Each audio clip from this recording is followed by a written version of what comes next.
Hi, I hope everybody is having a very happy, wonderful Monday. And I just wanted to get on here and check in a little bit with kind of my plan and how things are going so far.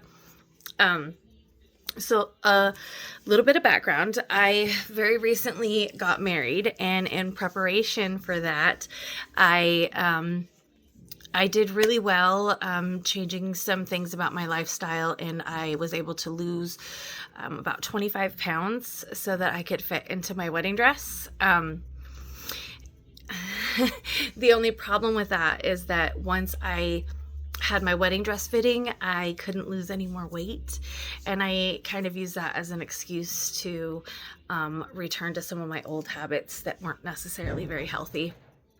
And then on my honeymoon, I totally went off the rails.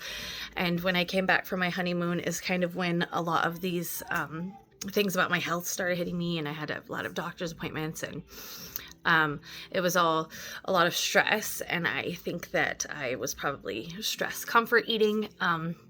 And so I want to say, just as a disclaimer, that my weight isn't necessarily the focus here, although I will say that I'm heavier than I want to be. I'm heavier than I want to be because it is hard for me to keep up with my son, and it causes me to have back pain, and it's getting hard to do things like put on my shoes.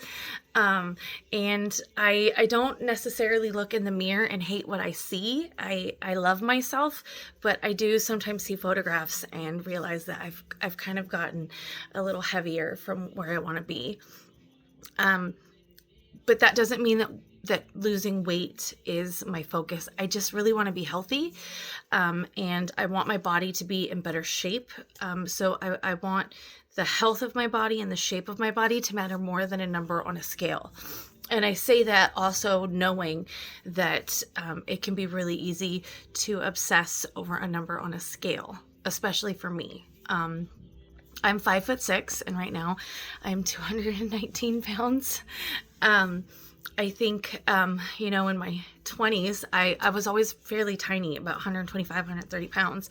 And then, when I hit my 30s and I had my last son, it was harder for me to lose some of that weight. COVID. I gained a lot of weight on COVID, and it's been really hard for me to lose it all meaningfully and keep it off in a way that's healthy. So I do, I have in the past very successfully used an app that helps me track what I'm eating.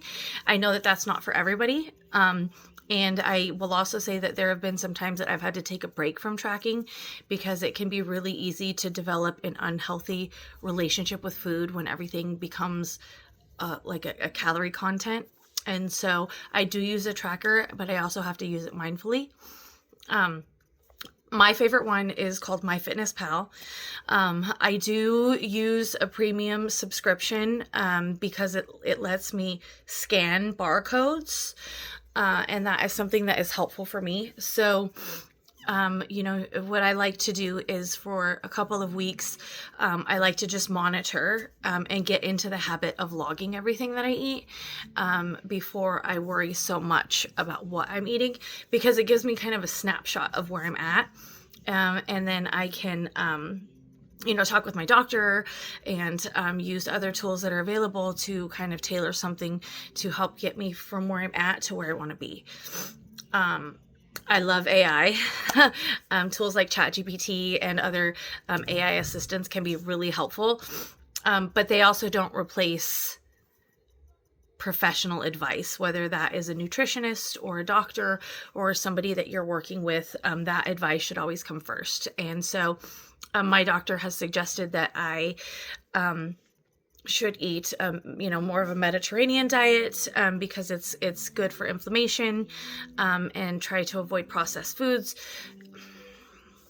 I eat too much processed foods, and they're really not good for you.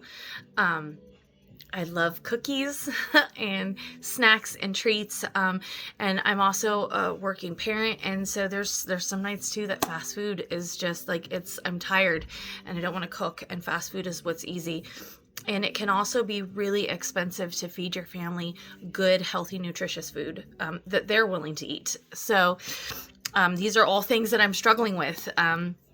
Is changing those habits, shifting my relationship with food, right? Because I don't want to feel like I'm deprived. And I also, want to honor that sometimes I'm going to eat the cookie. And that has to be okay. Like, this can't be an all or nothing thing for me. My husband he does keto, and he is very strict on keto, and he is very good with it. And that is just the lifestyle that he lives. I don't personally feel that keto is healthy long term, and my doctor doesn't feel that for me keto would be healthy long term, and I know that it's not sustainable for me. That doesn't mean that you can lose weight quite quickly if you can do keto and stick with it. The problem is the sustainability of it, and for me, that's just not that's not an option. I'm never going to be a zero sugar kind of a gal, and I'm okay with that. I don't want to be perfect. I just want to be better than where I'm at right now. I have a membership in the gym. I go to the gym. I used to go to the gym very regularly. I've kind of fallen off with that. I will say that you will never see me post content from within a gym. I might share my workout routine or things like that, but I'm never going to upload me in a gym, because I think it's kind of douchey. No offense to anybody that does that. But I'm sure that there are a lot of people in my gym that don't want to be in the background of me making some sort of video.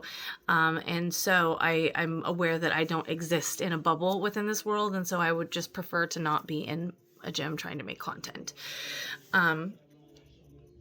I think I'm rambling so much right now.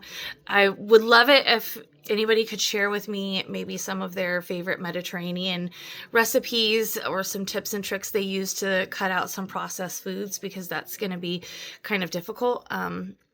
Processed foods are also convenience foods. And so there's going to be some work in shifting my lifestyle from that to something that is healthy and sustainable. Yeah, I think that's just where I'm at for checking in today. And yeah, I'll check in with you guys tomorrow.